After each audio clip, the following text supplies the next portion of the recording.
Olá, meus queridos irmãos, cumprimento todos com a graça e a paz do nosso Senhor Jesus Cristo. Espero que todos estejam bem. Aqui quem fala é o pastor Leonardo Volk e hoje eu quero compartilhar com vocês uma passagem poderosa que fala sobre a graça de Deus, sobre os nossos erros. A minha graça te basta. Passagem linda em 2 Coríntios. Antes, quero deixar um convite, como sempre faço, que você acompanhe o nosso podcast diário chamado Seja Valente no Spreaker, no Deezer e no Spotify. O podcast Seja Valente é uma produção da Missão Evangélica Valentes da Libertação. Peço a você que nos ajude a compartilhar esse trabalho. Se existem pessoas que você ama, quer que aprendam mais sobre a palavra de Deus de um modo simples, fácil, entender sobre dilemas, lutas, dúvidas, esse podcast é para você e para essas pessoas. Nos ajude. Esse trabalho precisa de você. Amém? Vamos lá, 2 Coríntios capítulo 12, vamos iniciar no versículo 7. E para que não me exaltasse pela excelência das revelações, foi-me dado um espinho na carne, a saber, um mensageiro de Satanás para me esbofetear, a fim de não me exaltar. Acerca do qual 3 vezes orei ao Senhor para que se desviasse de mim. E disse-me, a minha graça te basta, porque o meu poder se aperfeiçoa na fraqueza.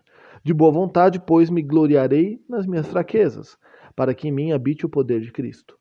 Por isso sinto prazer nas fraquezas, nas injúrias, nas necessidades, nas perseguições, nas angústias, por amor de Cristo.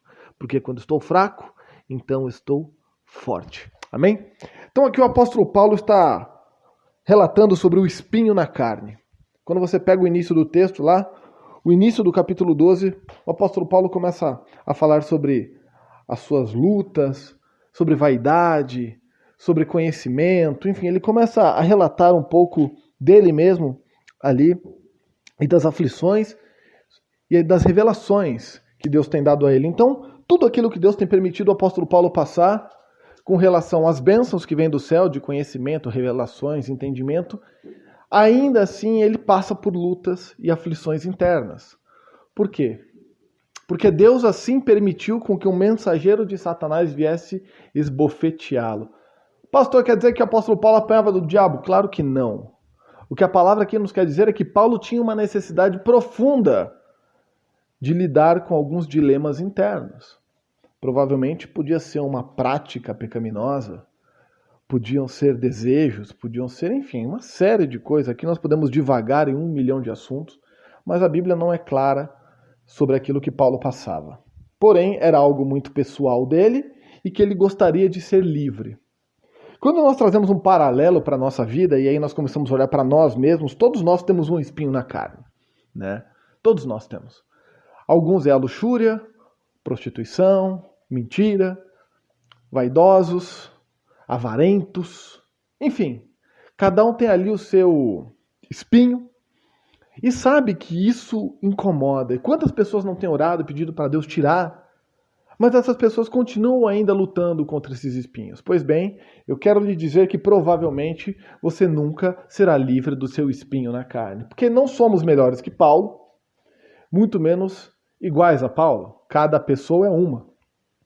E ainda assim, Paulo, sendo um dos homens mais usados do Novo Testamento, talvez o apóstolo que mais missões assim fez relatadamente na Bíblia, passava por isso. Então, por que nós também não passaremos? O que você precisa entender é que a luta que você passa, ela tem um objetivo. Se todos os homens, as mulheres, conseguissem vencer as suas lutas, ficassem perfeitos, plenos, pessoas que não precisassem mais lutar contra nada e vivessem profundamente já na plenitude do ser, a pergunta que eu faço é, será que o homem teria a condição de alguma forma lidar com isso sem se afastar de Deus? Será que nós conseguiríamos lidar com a vaidade, com o ato de nos acharmos bons? Ou será que a síndrome de Lúcifer de querer ser como Deus não estaria sobre nós? Então Deus permite com que essas aflições estejam por tantas e tantas vezes tirando o nosso sossego. Pois é, meu irmão, a dura realidade, minha irmã, é que Deus permite.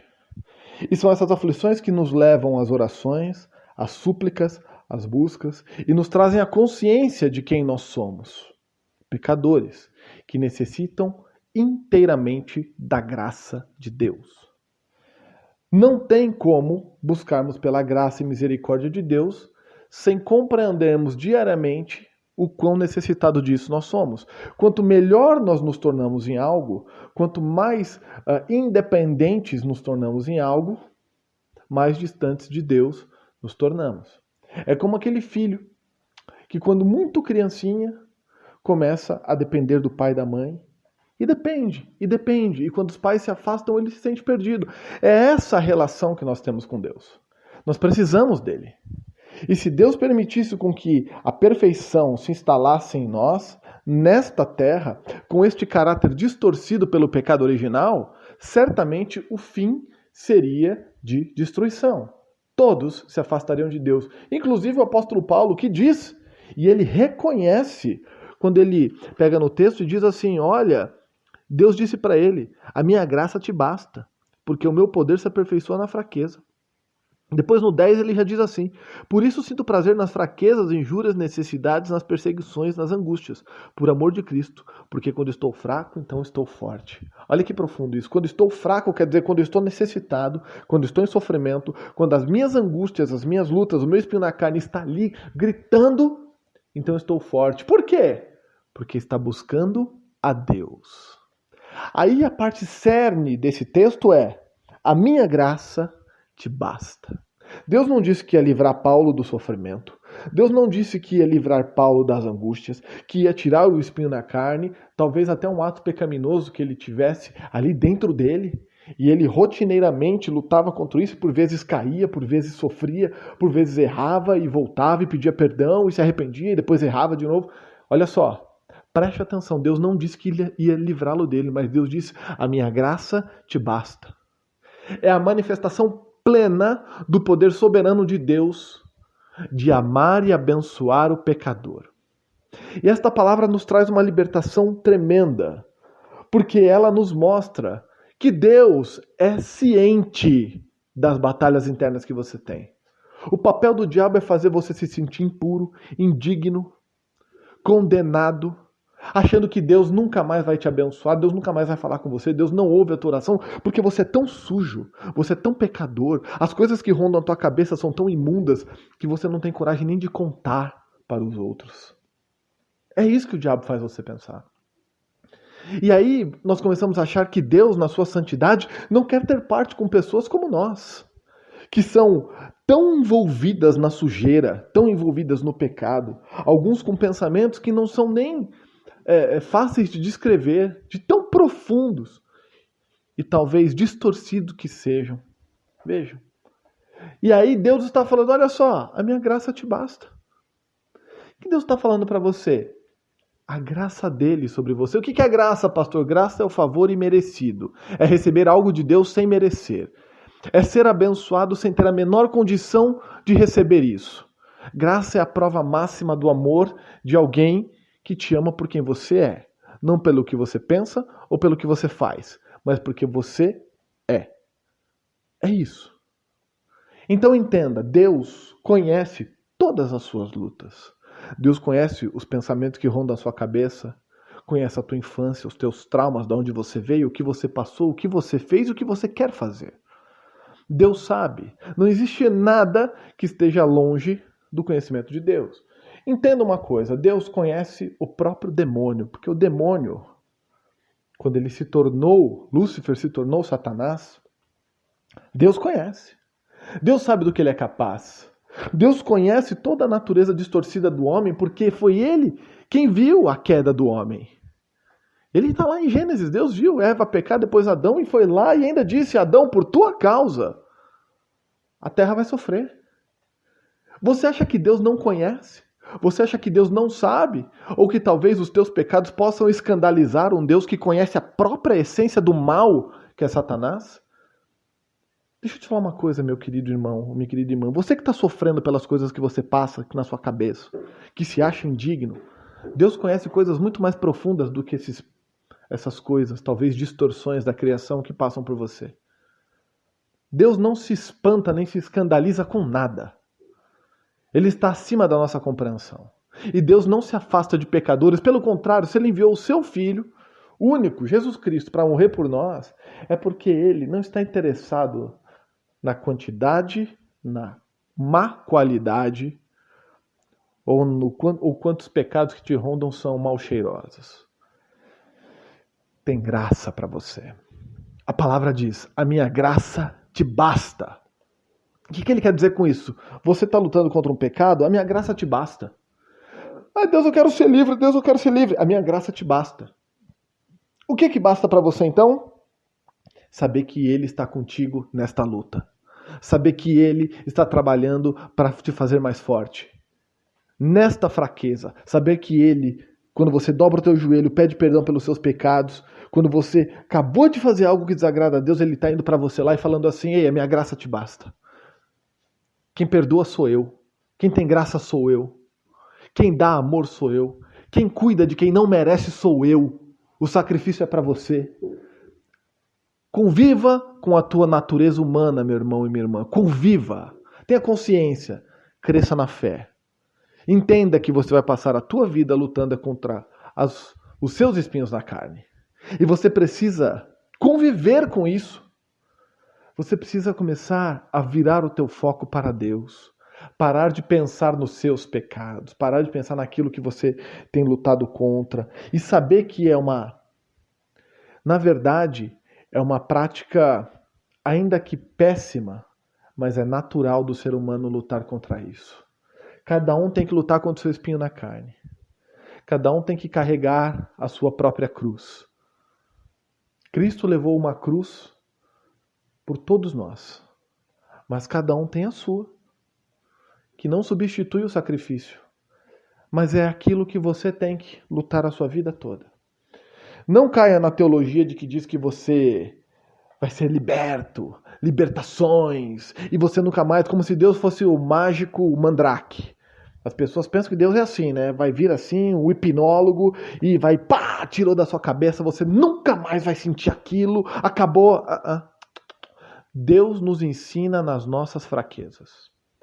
Obviamente, se a pessoa tem um vício, a pessoa tem algo ali destrutivo, Deus opera, dá força, dá graça, dá condição dela passar por aquilo, obviamente.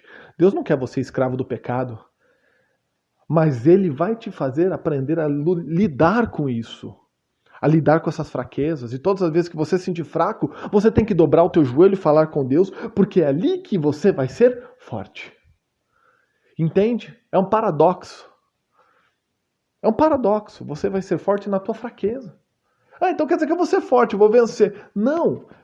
Quer dizer que a fraqueza te leva a buscar a Deus. E quanto mais perto de Deus você fica, mais Ele te ajuda a lidar com todos esses dilemas, com os pesos, com os pecados, com as culpas. E Ele vai trabalhando em você e te fazendo maduro na fé.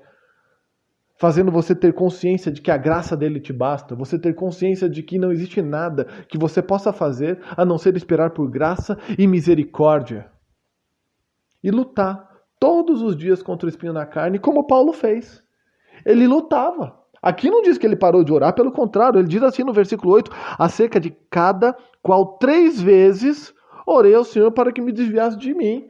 Para que desviasse o que dele? O que o Satanás estava fazendo, aquele demônio. Então Paulo orava.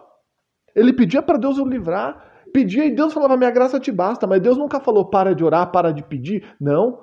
A minha graça te basta. Deus está falando, lida com isso aí. A minha graça te basta. Eu estou cuidando de você. Lide com as suas dificuldades. E a minha graça te basta. Amém? Eu quero que essa palavra seja de libertação para você. Eu quero que essa palavra seja para o teu entendimento profundo de que a caminhada cristã tem pedras, tem lutas, tem dificuldades. Deus não é David Copperfield. Deus não vai lá, Deus não é charlatão que fica lá querendo apagar coisa da sua mente. Esquece isso. Deus está muito acima de todas essas charlatanices do homem. Deus opera no teu coração. Deus te ensina a reconhecer a tua fraqueza. Deus te ensina a reconhecer aquilo que você é deficiente. na sua alma e coloca você de joelhos para pedir a Ele: cuida de mim, me ajuda nas minhas fraquezas, me dê força. E Deus vai direcionando você do jeito que Ele quer. Mas Ele vai dizendo: ei, para de ficar focando no problema. A minha graça te basta.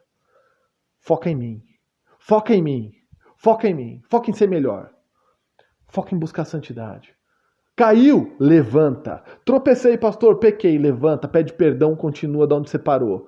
Tem uma teoria mentirosa que dizem que quando você peca, você tropeça, você erra, Deus te bota no fim da fila. Ah, voltou pro fim da... Tava para receber a bênção, pastor. Ah, ia receber, tava na boca do gol, pecou. Ah, voltou pro fim da fila. É a teoria mais herética, cretina que existe. É essa. Dizendo que Deus tem uma fila para abençoar pessoas. Deus não tem fila. Deus abençoa todo mundo ao mesmo tempo. Deus abençoa você no tempo que Ele quiser. Não cai nessa conversa, senão você vai ficar achando que você nunca vai receber as coisas que Deus tem pra você, porque você tá sempre indigno, pecando e voltando pro fim da fila. Não existe fila. Não existe essa mentira ridícula que inventaram nas igrejas. Desce disso. Deus vai te abençoar na hora que Ele quer. A restituição é imediata. Pecou, se arrependeu e restituiu. Virou filho. Deus está contigo. O sangue foi derramado. Você está lavado e remido. Você tem o direito do perdão. Você tem o direito da restituição, porque você é filho de Deus por Cristo Jesus. Amém? Então, seja livre. Eu quero que essa palavra seja um bálsamo para você. Entenda uma coisa, está em sofrimento agora? A graça do Senhor te basta.